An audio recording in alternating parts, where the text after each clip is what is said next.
Boa noite, são 9 horas. Soltar a Corrente, um programa para desligar a semana que passou e mergulhar no fim de semana que promete. À sexta-feira, das 21 às 22, na Terra Nova. Um programa de passagem para te levar a uma nova terra. A terra onde os pensamentos flutuam, as conversas têm sabor a mar e trazem as melhores notícias e a essência de cada um à tona. Soltar a Corrente. Fica connosco das 21 às 22. Todas as tuas explosões, todas as tuas explosões despertam fogo intenso, despertam fogo intenso.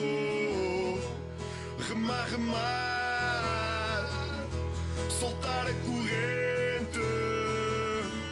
Ao mar, sempre mais gente.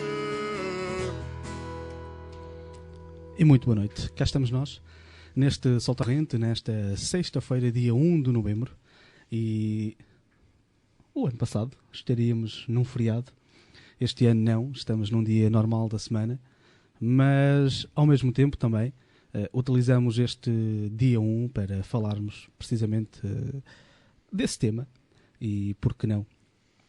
Não nos podemos esquecer que somos, e isto, o Soltar a Corrente, é um programa da responsabilidade do Secretariado Diocesano de Pastoral Juvenil e Vocacional.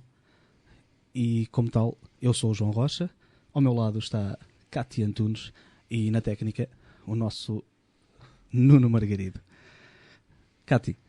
Muito boa noite. É isso mesmo, João. Dia 1 de novembro. Dia de Todos os Santos.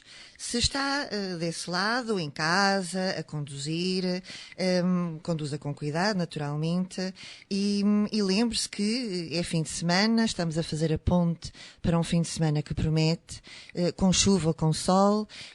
O importante é estarmos em sintonia uns com os outros, porque em Dia de Todos os Santos também é importante pensarmos naquilo que andamos a fazer, este dom fantástico que é a vida.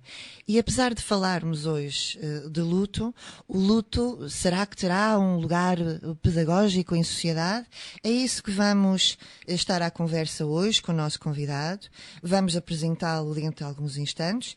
No entanto, relembramos que estamos no Facebook, estamos ligadíssimos no Facebook neste momento. Passe por lá, deixe-nos a sua sugestão, o seu comentário, partilhe connosco o seu dia, a sua perspectiva de fim de semana. Queremos saber, queremos estar consigo em boa companhia. E se ainda não é nosso amigo no Facebook, é só fazer clique e já está. Mas, Nuno, como é hábito, podemos ir à música? Claro que podemos ir à música. O que é que queres ouvir, Cátia? O que tu quiseres. Pode ser Rita Guerra? Pode ser, gosto muito. Então, João, força. Até já. Telepatia, silêncio, calma, feitiçaria da tua alma, passo a passo, sem ter medo, abrimos, soltamos o nosso segredo e a sorrir.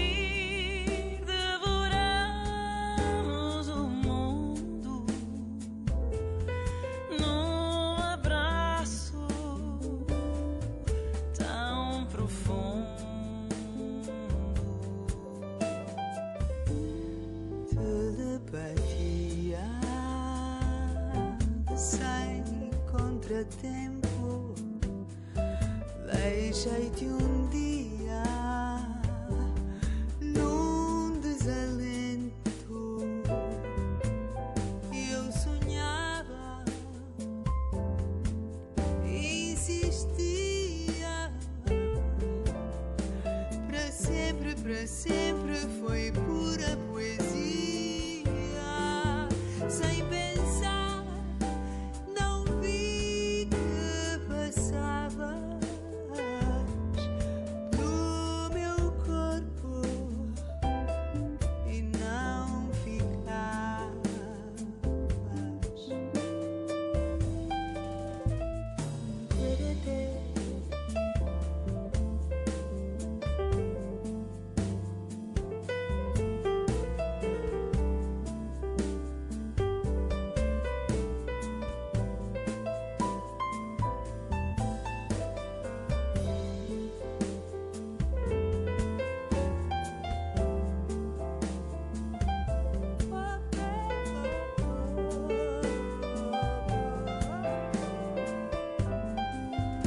a sorrir devoramos o mundo num abraço tão profundo.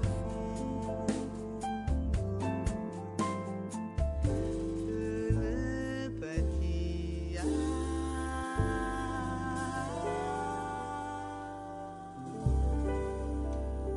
E estamos de volta ao nosso programa de hoje, Soltar a Corrente.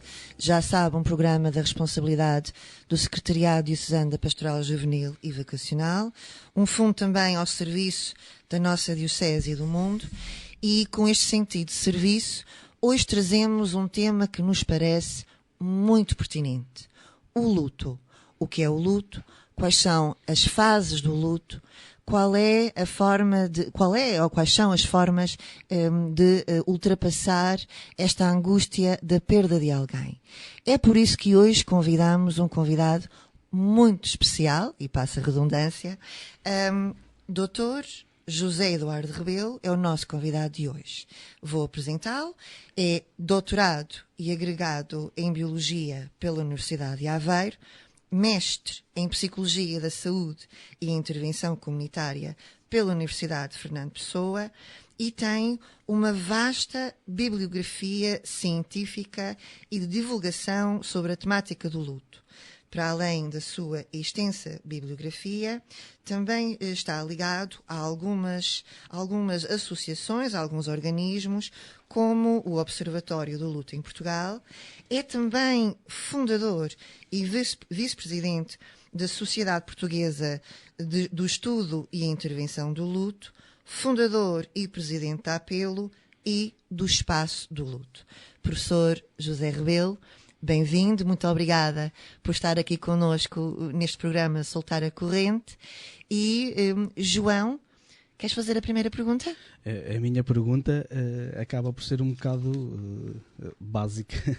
É que, como é que começou este projeto Espaço Luto? Antes de mais, muito boa noite. Eu gostaria de agradecer a amabilidade que tiveram em me convidar para regressar a esta rádio. Eu ia dizer a esta casa, mas de qualquer forma esta casa que emite através das ondas hertzianas, como se costuma dizer, através do éter, para chegar ao lar das pessoas ou ao automóvel, onde se encontrem. E estou aqui muito bem, mas queria agradecer-vos a gentileza do convite para partilhar hoje convosco algo que é o meu trabalho, ou de certa forma uma das minhas motivações. O Espaço de Luto é um projeto que surgiu da seguinte necessidade. O espaço é um espaço, isto é, surgiu como uma necessidade de espaço físico. Porquê? Porque, conto um bocadinho da minha história pessoal, há cerca de 20 e poucos anos houve uma tragédia na minha vida, perdi a minha mulher e as minhas filhas num acidente rodoviário, passei por um luto. E ao fim de 10 anos decidi fazer esse mestrado de que referiu, abordando a temática do luto. Não se falava muito sobre esta questão, a morte é um tabu, continua a ser, e o luto também, de certa forma, era encarado do mesmo modo. Em consequência disso, eu achei por bem que era importante criar uma associação, primeiro aqui na região de Aveiro e depois alargada a nível nacional, que tivesse como objetivo o apoio à pessoa em luto. Surgiu assim a Apelo, Associação do Apoio à Pessoa em Luto. A associação foi se implantando, foi desenvolvendo algumas atividades e deparava-me constantemente com a ideia, refletindo sobre a realidade, de que de facto o luto não era bem aceite ou não era abordado a nível do nosso país e nessa altura, mesmo a nível académico. Por essa altura decidi, isto há alguns anos já, Convidei alguns colegas universitários, particularmente da Faculdade de Medicina da Universidade de Lisboa e da Universidade do Minho e colegas da Universidade de Aveiro, obviamente, para um encontro, e desse encontro surgiu a Sociedade Portuguesa de Estudo e Intervenção no Luto. Uma sociedade que tem por objetivo refletir sobre esta temática a um nível de investigação e também, mas de uma investigação não fechada em si, mas virada para a ação. Nesse contexto, inclusivamente, já organizámos 2 congressos, o congresso O Luto em Portugal, um terceiro que se irá realizar em maio do próximo ano, e também desenvolvemos aquilo a que se chama o Observatório do Luto em Portugal, que tem por missão analisar precisamente essa temática. Bem, com todas estas atividades em que me via envolvido, era necessário criar um espaço em Aveiro que albergasse todas estas iniciativas e, acima de tudo, estas associações. Criámos assim o Espaço Luto, que muito rapidamente ganhou uma vida própria.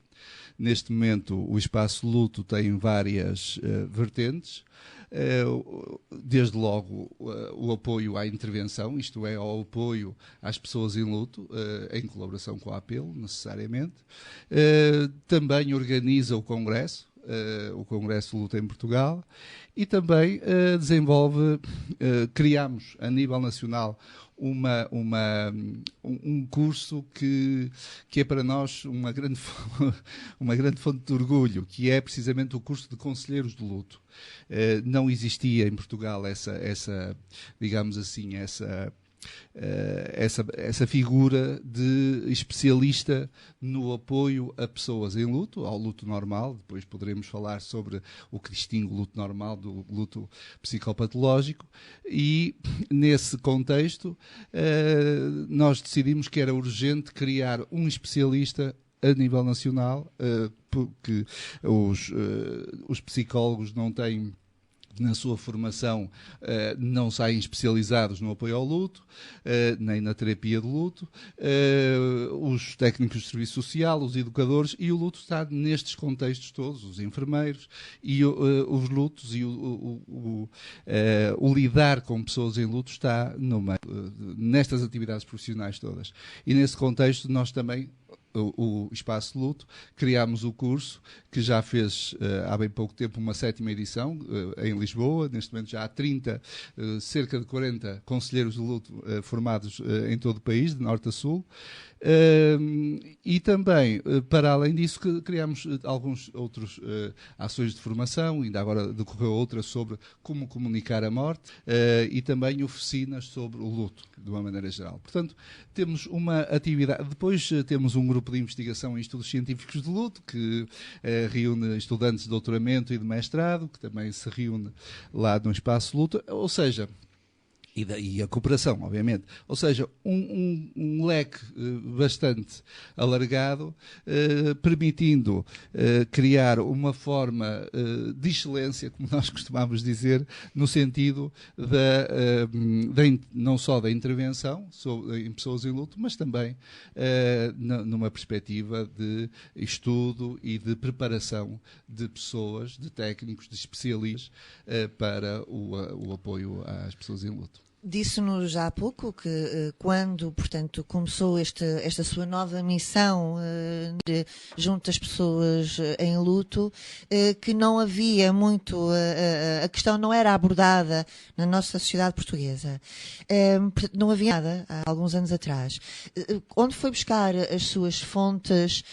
No resto da Europa também há este estigma, ou existia há alguns anos atrás o mesmo estigma em relação ao luto, ou sentiu na altura que os outros países lá fora, no resto do mundo, encaravam e encaram o luto de forma diferente?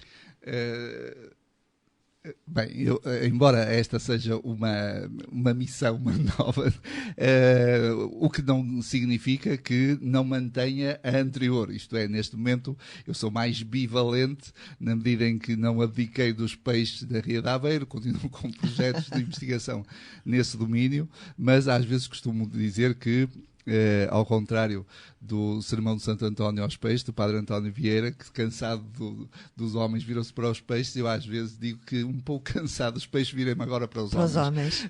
Mas neste âmbito, de facto, o que na altura, e portanto foi há cerca de 10 anos atrás, aquilo que verifiquei é que existia talvez a minha dissertação de mestrado tenha sido um dos primeiros trabalhos exclusivamente dedicados à temática do luto. E isso prende-se com algumas questões que têm a ver com a nossa própria forma de estar na vida, forma cultural, obviamente. Repara, eu costumo referir que nós somos um país de poetas, não é? De tal forma que os poetas não são valorizados, porque há tantos que, regra geral, isso é assim e assim acontece. Na verdade, isso encanta-nos, deixa-nos um pouco vaidosos, mas essa indicação tem um significado que não devemos descurar. É que ser um país de poetas significa, antropologicamente, que somos um país de pessoas individualistas. O poeta, por natureza, é eu. E assim também somos, em termos da expressão das nossas emoções, somos extremamente reservados na expressão das nossas emoções. E então o luto é muito virado para dentro e de tal forma existem os aspectos formais relativos ao luto, as férias de nojo, em algumas comunidades mais tradicionais ainda também o traje negro, os períodos de tempo, etc. Mas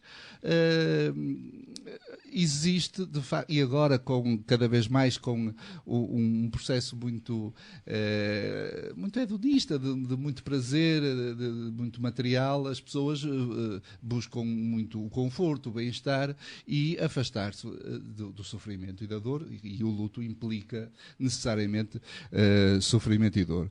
Então, nós portugueses, sendo muito resistentes, porque ao longo do tempo já o provámos isso, mas temos esta característica. Noutros países, isso não acontece tanto. E não acontece tanto porque as experiências também foram diferentes. Por exemplo, os conselheiros do luto existem em Inglaterra, praticamente fazem parte do Sistema Nacional de Saúde, não é? O que é que isso significa? Tem um significado. A Inglaterra sofreu 2 guerras mundiais no seu próprio terreno.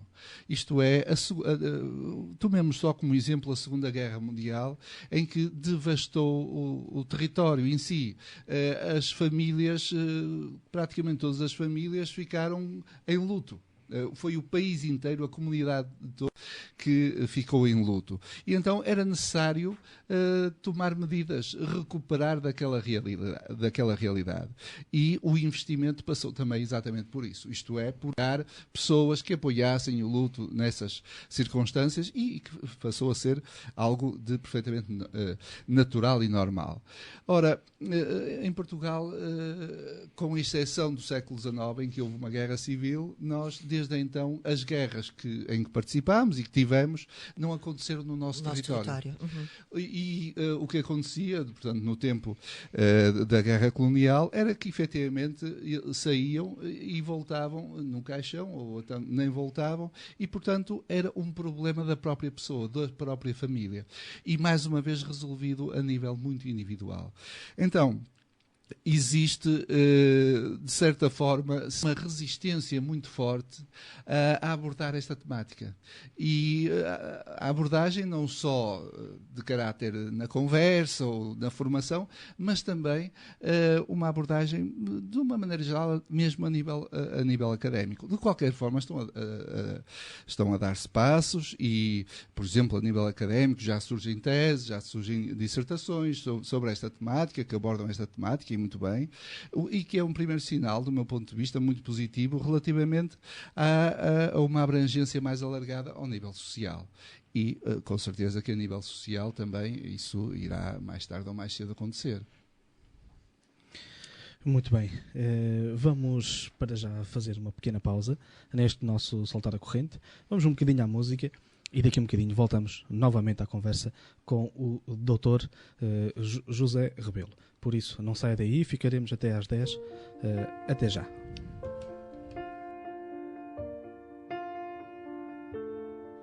Step one, you say we need to talk. He walks, you say sit down, it's just talk.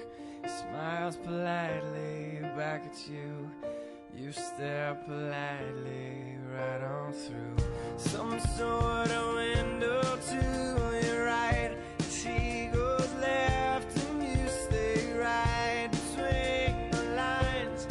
Fear and blame, you begin to wonder why you came. Where did I go wrong? I lost a friend somewhere along in the bitterness, and I put out straight up with you all night.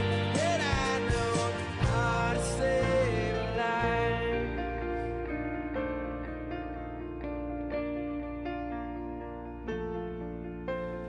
Let him know that you know best, 'cause after all you do know best. Try to slip past his defense without granting innocence. Lay down a list of what is wrong, things you told him all along. Pray to God he hears you, and pray to God he hears you. And where did I go wrong? I lost a friend somewhere along in the bitterness, and I put out straight up with you all night. And I know how to save a life.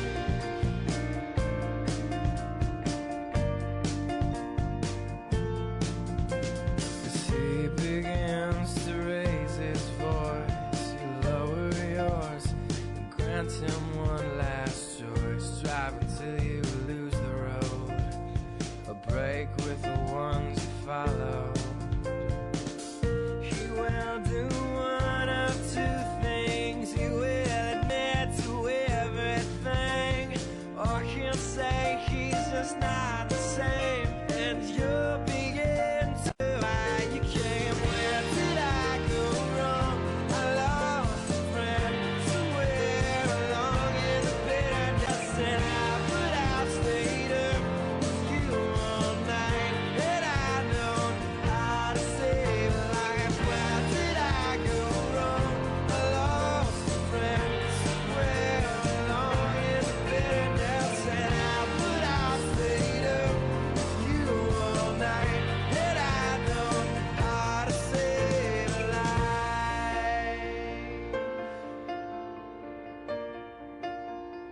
How to save a life.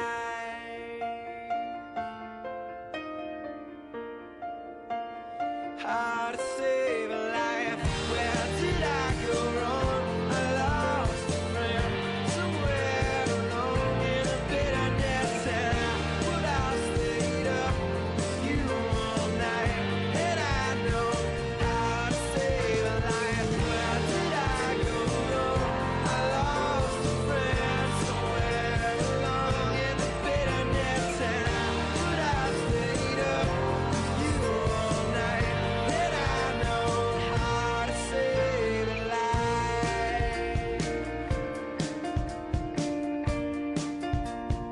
How to save a life.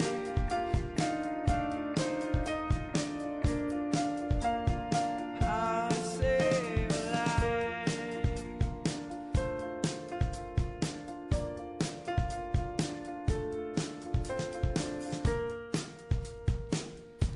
E estamos de regresso então ao Soltar a Corrente, hoje nesta sexta-feira de novembro. dia 1 de novembro, peço desculpa, um programa, volto a dizer, da responsabilidade do Secretariado Diocesano da Pastoral Juvenil e Vocacional. Estamos hoje a falar do luto e estamos à conversa com o Dr. José Eduardo Rebelo, ele que já esteve nesta primeira parte a dissecar um bocadinho do que é o espaço de luto e também da apelo da Associação de Apoio à Pessoa em Luto. Mas vamos continuar a conversa e vamos passar a mais uma pergunta e eu sou daquelas perguntas básicas e eu hoje também não queria falar muito e portanto vou ser direto. O que é o luto? O luto é um processo de reação a uma perda com significado profundo. É tão simples quanto isto. Uma resposta direta, uma pergunta direta tem uma resposta, obviamente, direta. O que é que isto significa? Significa que, em primeiro lugar, é um processo. E um processo exige tempo. Mas, antes de mais, eu queria realçar aqui um aspecto. É que, de uma maneira geral, associa-se a ideia de luto à morte de um ente querido, alguém por o qual nós tínhamos uma grande vinculação, um apego, a quem nos estávamos... É vinculação, é uma sensação que nós temos de que uma determinada pessoa que nós escolhemos nos dá a segurança física e mental. E isto exige proximidade na nossa relação. Ora bem, quando se quebra esta vinculação, é evidente que é uma sensação minha, não é? É uma sensação de cada um de nós. E depois tem que haver um compromisso com outra pessoa para termos a certeza que, efetivamente, há uma reciprocidade. Por exemplo, a nível de uma relação conjugal, o compromisso é o casamento ou a união de facto, quer dizer, quando as pessoas assumem essa relação. Agora, aqui, quando há quebra, isto é, quando há uma pessoa que morre, obviamente que há um processo tem que haver um processo de tempo para a desconstrução dos vínculos que criámos com ela. Isso é que é o luto. Agora, a causa desse luto é muito diferente. Nós normalmente associamos à morte, mas há outras causas que provocam consequências semelhantes ao luto ou mesmo lutos.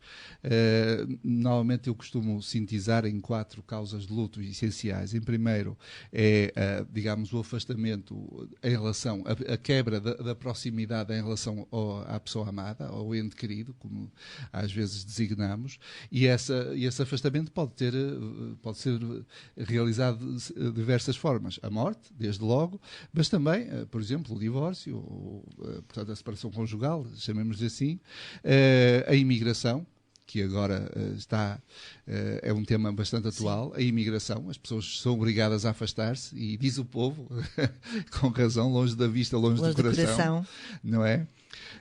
Depois também, às vezes, o encarceramento, quando há um afastamento obrigatório, e estes são, digamos assim, alguns dos principais causas neste contexto, neste primeiro ponto, causas de luto.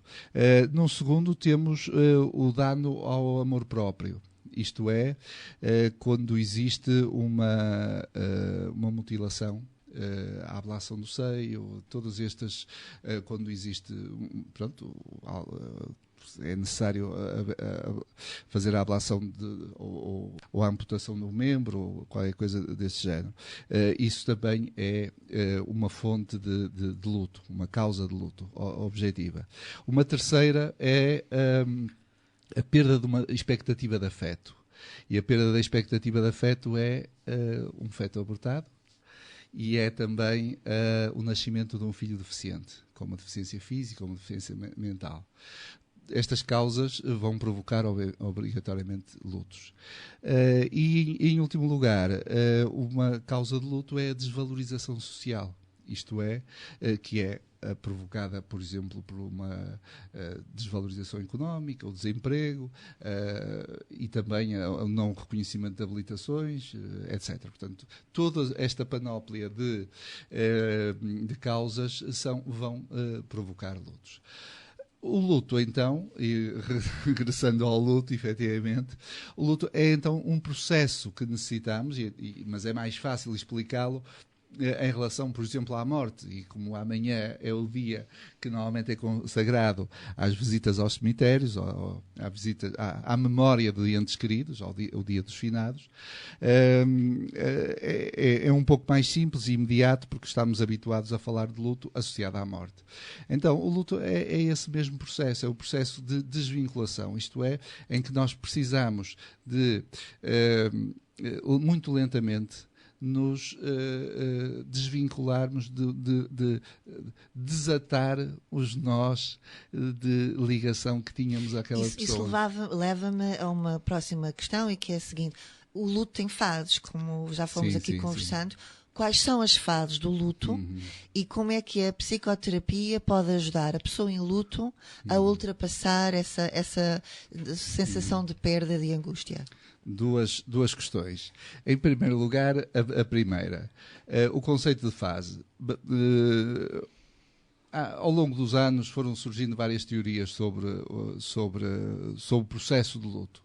Uma delas era precisamente essa das fases. Podemos usá-la por comodidade de compreensão, mas desde que tenhamos em atenção que o processo de luto não são fases estanques, isto é, que vamos vivendo momentos em que o nosso comportamento é predominantemente mais este ou mais aquele, às vezes até oscilando. Então, num dos meus, digamos, no último livro, no De Filhar, Como Viver a Perda de um Filho, eu sintetizo um pouco a minha reflexão sobre esta temática, o meu modelo relativamente ao luto, e coloca a questão nestes termos. Nós temos 4 grandes momentos de vivência no luto. Um primeiro é face ao anúncio da perda, ao anúncio da morte, nós temos uma reação, digamos, de choque.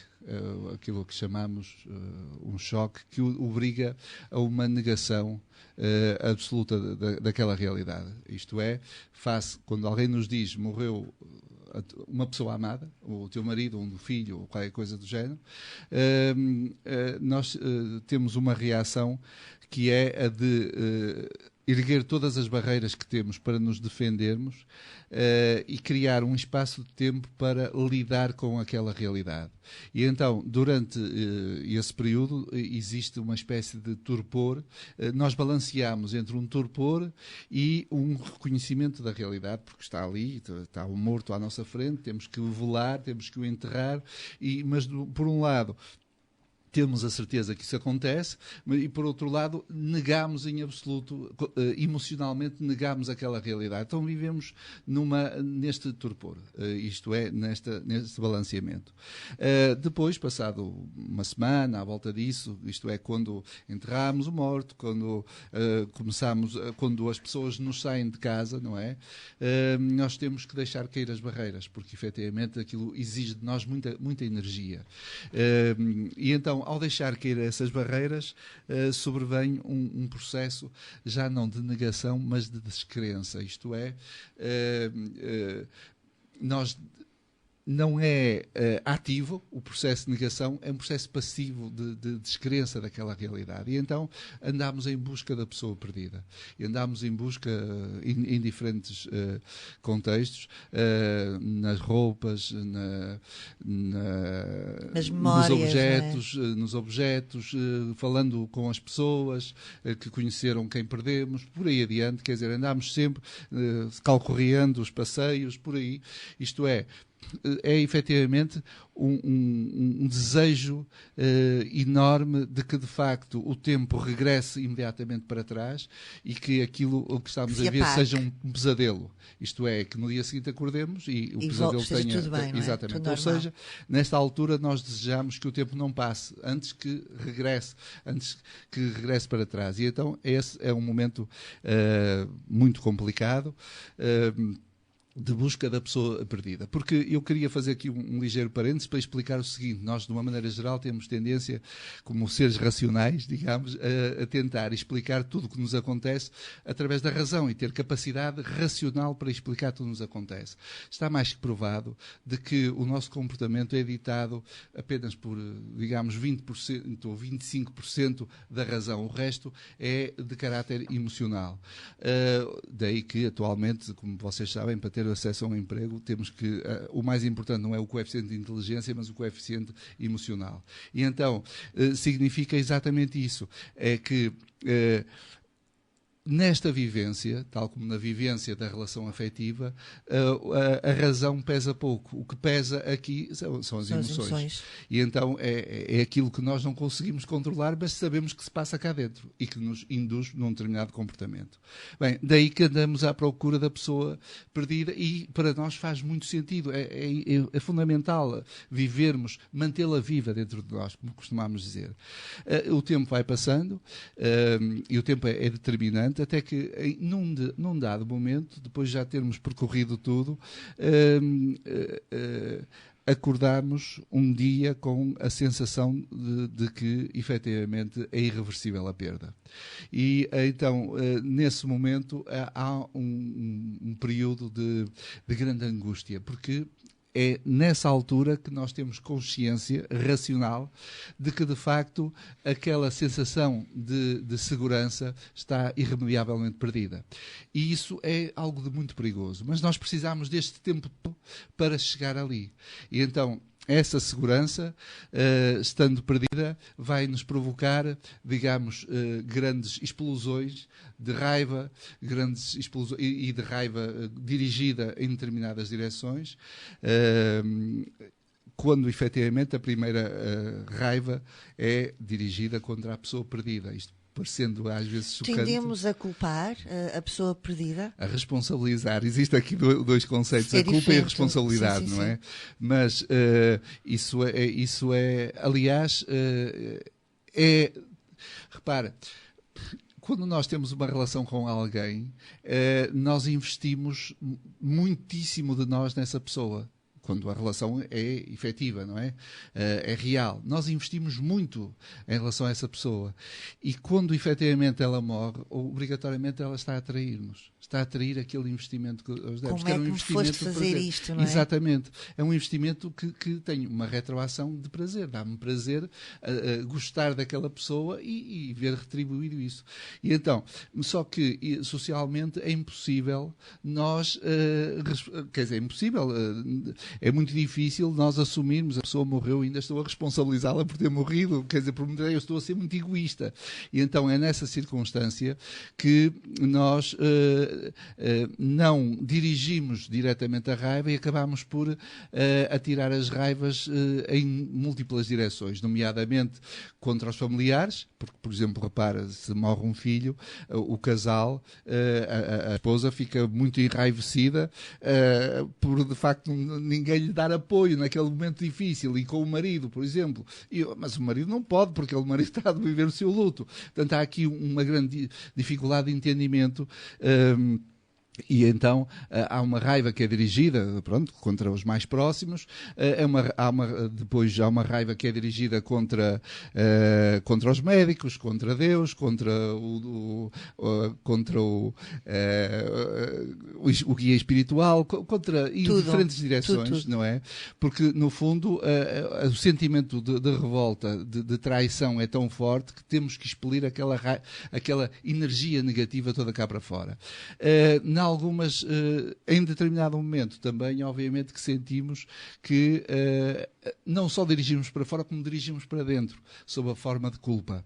E então, nessa altura, também é complicado, mas depois, como nós não temos capacidade para aguentar tanta culpa, então voltamos a tirar cá para fora. E andamos nisto, nestas explosões depressivas, de episódios depressivos, etc. São momentos muito difíceis estes, impulsivos mesmo, até que em determinado momento do tempo, depois de um tempo bastante passado, nós acabamos, digamos, por bater no fundo. E ao bater no fundo, não é? Ao chegar ao fundo, temos a consciência de que temos que nos sossegar. O desassossego era muito grande, aquele que vivíamos anteriormente. E então agora nós temos que nos pacificar connosco próprios e com o nosso passado. E essa é a última fase, digamos, a da reorganização emocional. Nesta última, anterior, nós estávamos completamente desorganizados do ponto de vista emocional, com as raivas, com as culpas, com os desassossegos, com isso tudo, com as depressões, com as tristezas. Agora é necessário, depois de termos caído no fundo e de saber que há um fundo, então temos que nos começar a levantar. E é nessa altura que nós caminhamos no sentido aquilo que eu chamo superação do luto. Eu não gosto, no início utilizou a palavra ultrapassar, que eu não gosto de utilizar porque eu tento ser muito rigoroso com as palavras, porque ultrapassar é passar algo, mas deixá-lo para trás. E nós não podemos deixar um luto para trás, nós temos que o enfrentar e temos que o superar. Como é que é feita essa superação? Sossegando-nos, não é? Mas de duas formas, isto é, na perda de um filho, por exemplo, há um luto que fica para o resto da vida, porque eu costumo equacionar isto desta forma. Nós temos um passado, um presente, existe uma expectativa de futuro. No passado estão os nossos pais, e perder os nossos pais é algo expectável, achávamos que seria normal. Perder o marido, que digamos será o nosso presente, bem, nós sabemos quando assinamos o contrato que um dia, esperemos que seja muito longe, mas que em princípio um irá despedir-se do outro, não é? Sabemos que isto, sabemos que é assim.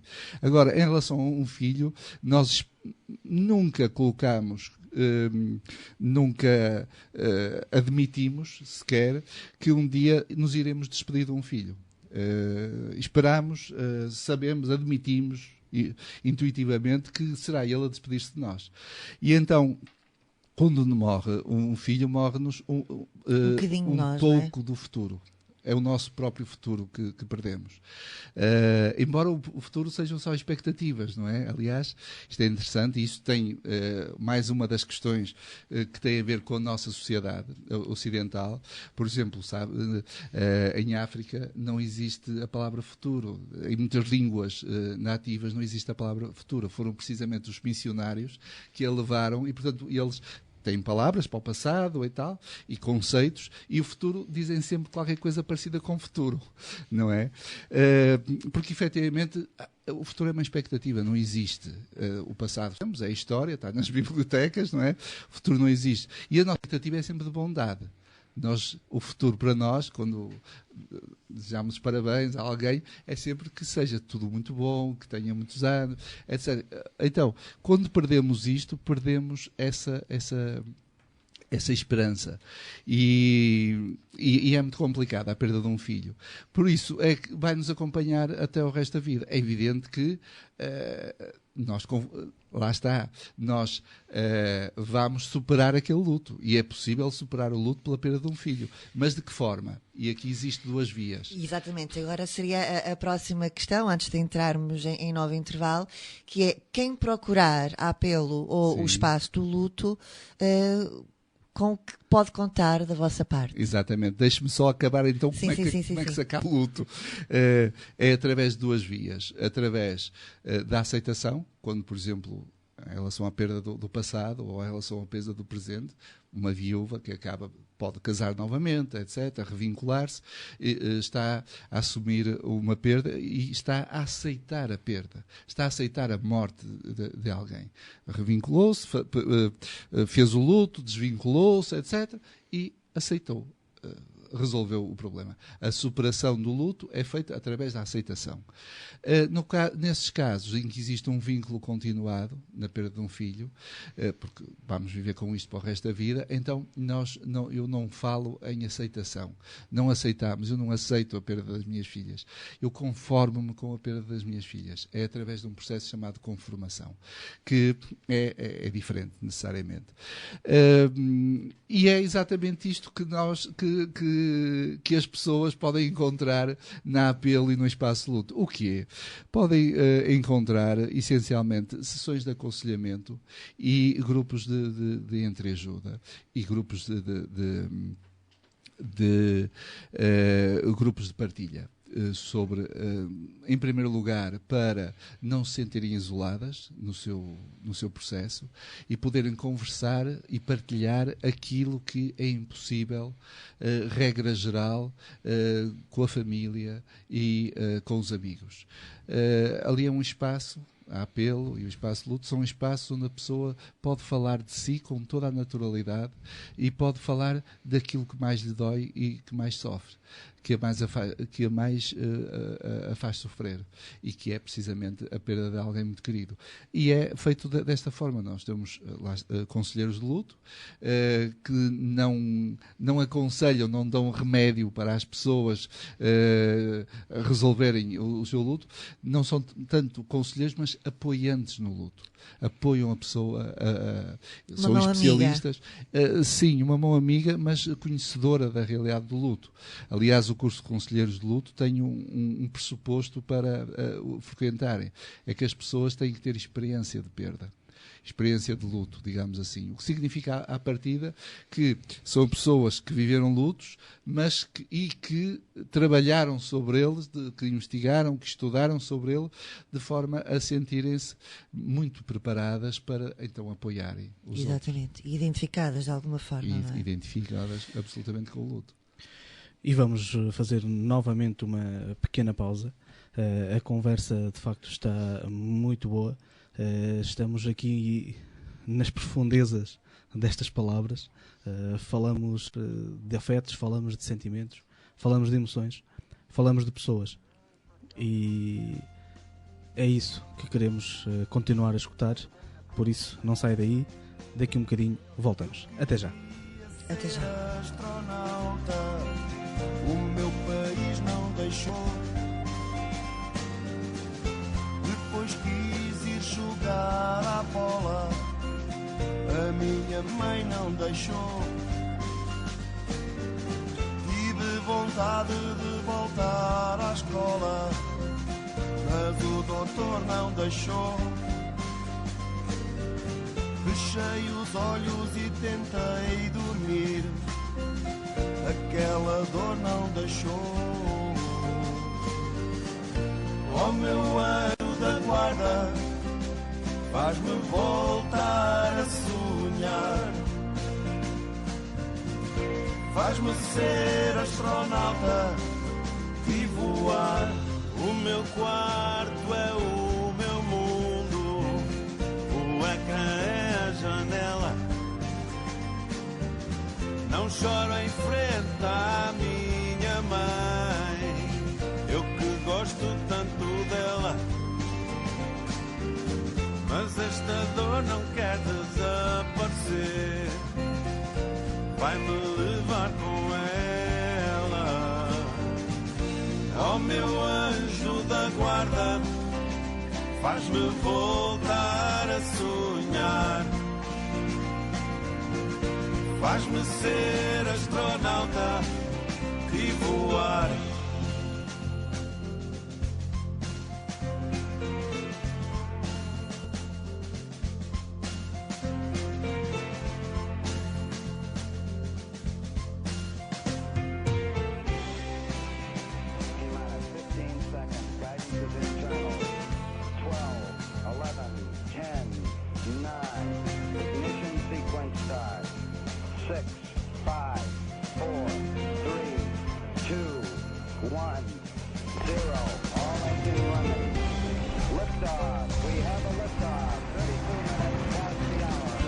Acordar, meter os pés no chão, levantar, pegar no que tens mais à mão, voltar a rir, voltar a andar, voltar, voltar, voltarei,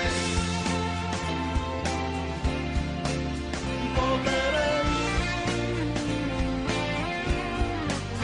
voltarei. Voltarei,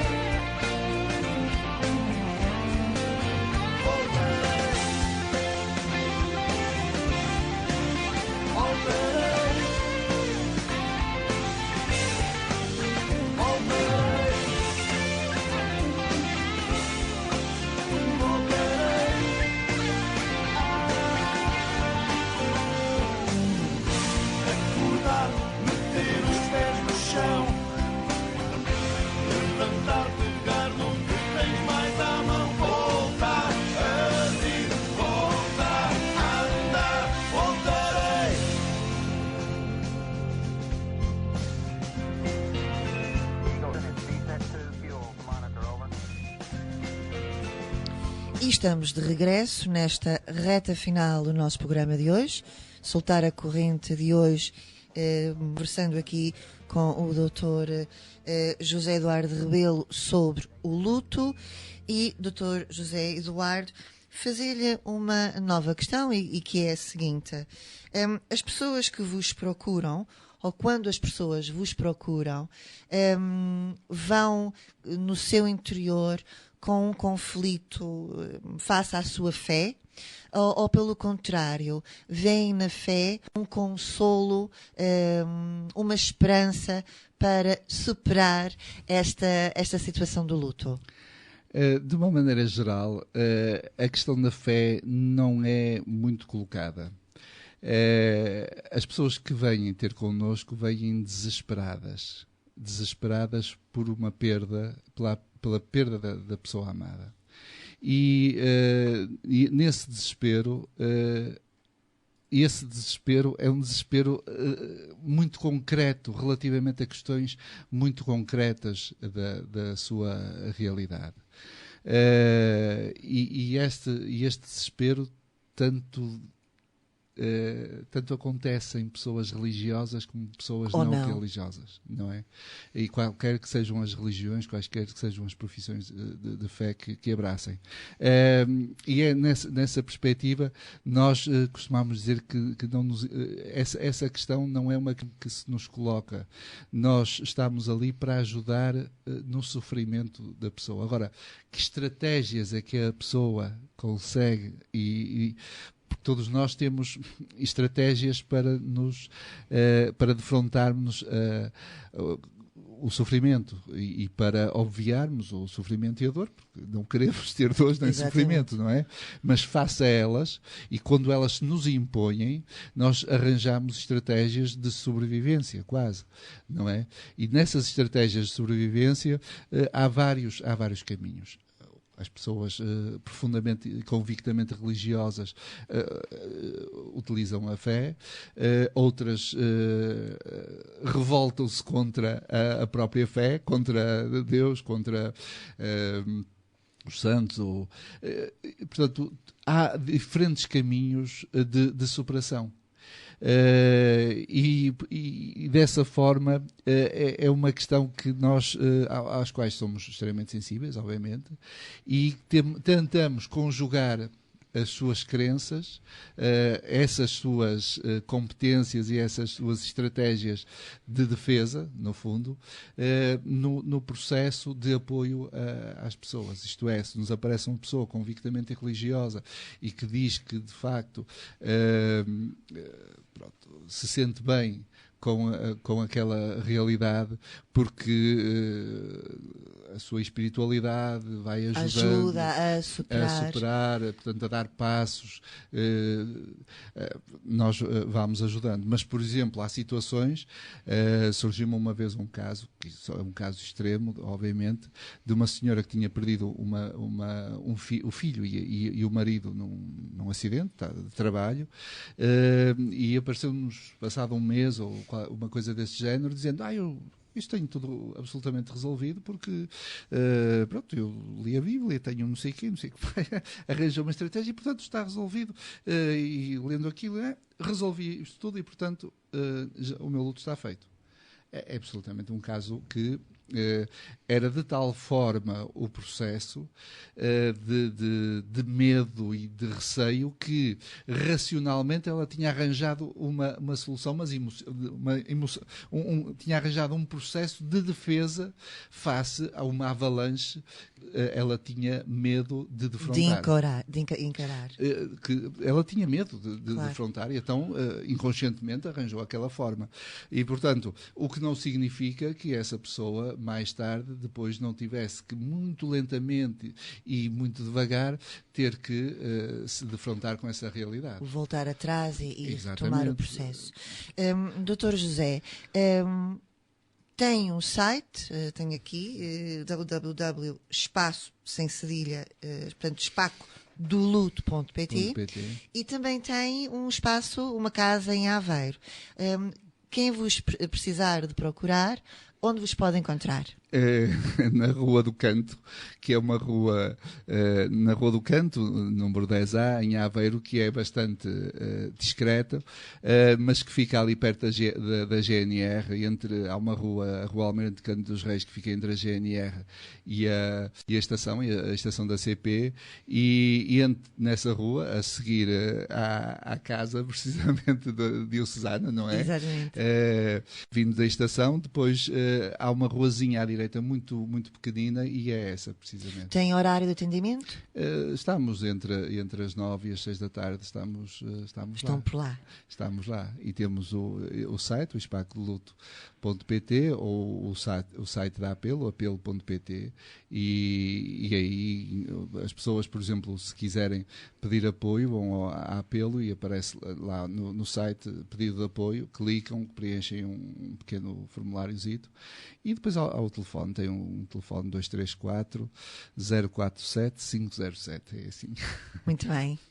João, temos algumas notícias ainda para dar? Sim, temos só brevemente relembrar então que no dia 10 de novembro inicia a caminhada das Bem-aventuranças, isto de preparação para o 8 de dezembro e preparação do Natal. É de 10 a 17 é a semana de promoção vocacional. Relativamente ao movimento juvenil. Não, missão jubilar. Peço desculpa. Inserido na missão jubilar. Não sei porque é que aqui sim apareceu a outra palavra, peço Ok, imensa não, desculpa. No âmbito da missão jubilar, na paróquia de Santa Joana, a juventude da paróquia de Santa Joana leva a cabo um extraordinário concerto com a cantora católica Claudine Pinheiro. Já todos nós ouvimos falar dela e já tivemos a oportunidade também de ver ao vivo. Será no dia 16 de novembro, no auditório da Junta de Freguesia de Santa Joana. O preço dos bilhetes é irrisório, 2 euros. O local de venda de bilhetes no cartório paroquial e Junta de Freguesia de Santa Joana.